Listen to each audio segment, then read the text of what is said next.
Now, you can think about your mindset as your invisible operating system.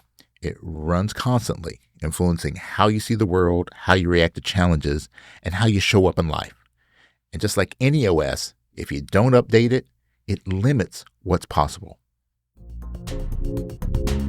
Welcome to the Personal Mastery and Growth Podcast, where we explore the keys to unlocking your full potential and living your best life. I'm your host, Jose Johnson. Whether you're looking to make a breakthrough, overcome a challenge, or simply live with greater clarity, joy, and purpose, you'll find the tools and inspirations you need right here. So let's start your journey towards personal mastery and growth right now.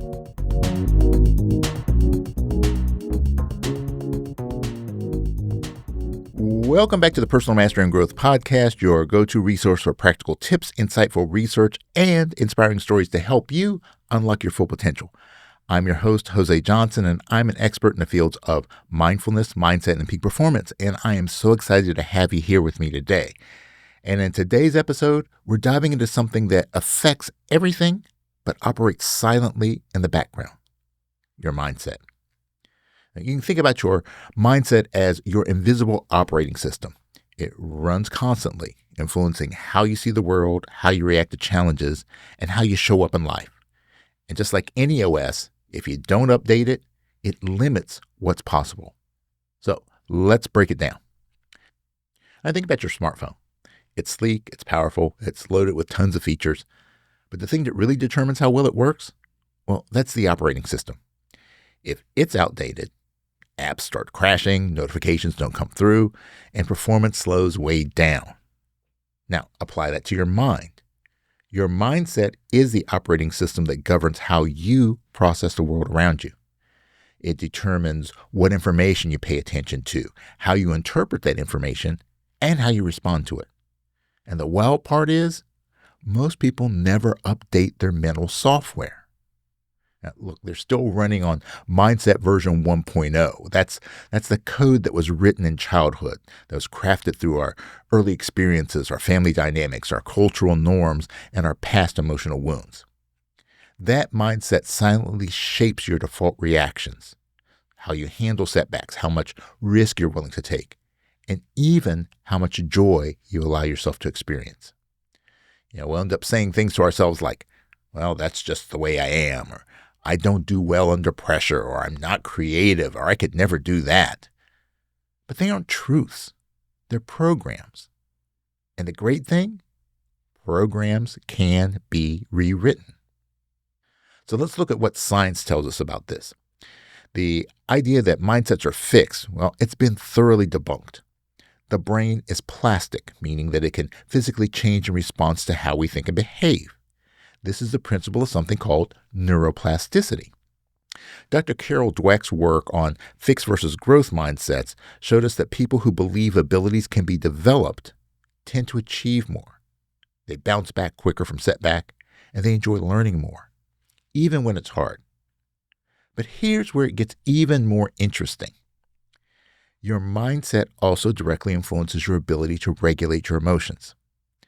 Neuroscientist Dr. Richard Davidson found that people who cultivate positive emotional states like optimism and compassion actually strengthen the prefrontal cortex, the part of the brain responsible for decision-making, focus, and our emotional regulation. So when you practice growth-oriented thinking, you're not just being positive. You're literally rewiring your brain to stay calm and clear under pressure. Now contrast that with the amygdala, your brain's alarm system. When you're stuck in a fear-based mindset, the amygdala gets overactive. That's when you start overreacting to small stressors, you spiral into worst-case thinking, or you completely shut down. But here's the key. When you shift your interpretation of a situation, when you reframe it as a challenge instead of a threat, your prefrontal cortex takes the wheel, and the amygdala, it just chills out. A 2010 study published in Nature Neuroscience showed that people who practice reappraisal, that means just basically reframing a stressful experience, had reduced amygdala activity and increased activation in the prefrontal cortex. In plain English, they stayed cool, they stayed capable, they stayed in control. And that's the power of a trained mindset.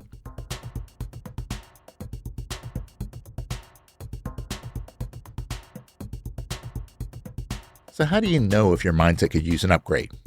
Well, here are a few red flags. You constantly doubt yourself, even when you're capable. You avoid new opportunities because you're afraid to fail. You personalize criticism, even when it's constructive. You need constant validation to feel confident. You procrastinate, not out of laziness, but out of perfectionism or fear. And if any of that hits home, just remember this. It's not a character flaw. It's just old programming.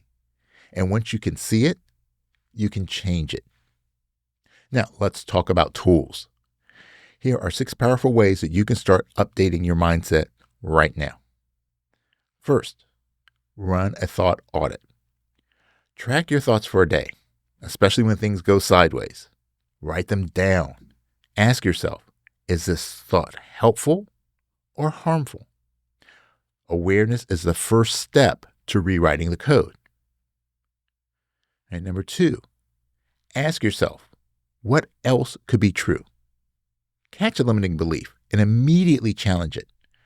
So, for example, instead of thinking, I'm not good at this, try, I'm still learning, or I've gotten better before, I can grow again. This opens the door to possibility. Number 3, use the reset phrase, that's just my old mindset talking. This creates emotional distance between you and the belief. It tells your brain, we're not doing things the old way anymore. Number 4, start your day with a mindset prompt. Each morning, ask yourself, who do I want to be today? This sets your intention and begins the day with ownership and not on autopilot. Number 5, curate growth-focused inputs. Your mindset is shaped by what you consume. So follow people, read books, and listen to content that challenges you to grow. Like programmers say, garbage in, garbage out. So let's think greatness in, greatness out. And number 6, visualize your upgraded operating system. Take 5 minutes a day to mentally rehearse showing up with courage, clarity, and confidence. Your brain wires itself based on repeated experiences, real or imagined. So use that to your advantage.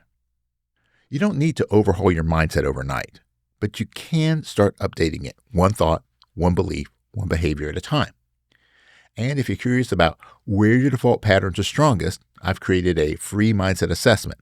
It'll help you pinpoint your current programming and show you where your biggest opportunities for growth are. And you can find the link to that in the show notes. So let's end with this reminder. You don't rise to the level of your goals. You fall to the level of your mindset. So let's raise that level together. Thanks for spending time with me today on the Personal Mastery and Growth podcast. And if you found this episode helpful, please consider subscribing, sharing, or leaving a quick review. It really helps the message reach others who might need it. So until next time, stay grounded, stay growing, and keep showing up for the life you're meant to lead. And remember, it is what it is, but it becomes what you make it. So make it great. Thanks for tuning in. Before we wrap up, I just want to remind you that the information shared in this podcast is for educational and informational purposes only. It is not intended as a substitute for professional advice or treatment. While the content of this podcast is based on research and personal experience, everyone's situation is unique, and the advice given may not be applicable to all. Always consult a qualified professional before making significant changes in your life. The Personal Mastery and Growth podcast is recorded at the So Good Media Studios located in the Candy Factory, a co-working space in Lancaster, Pennsylvania.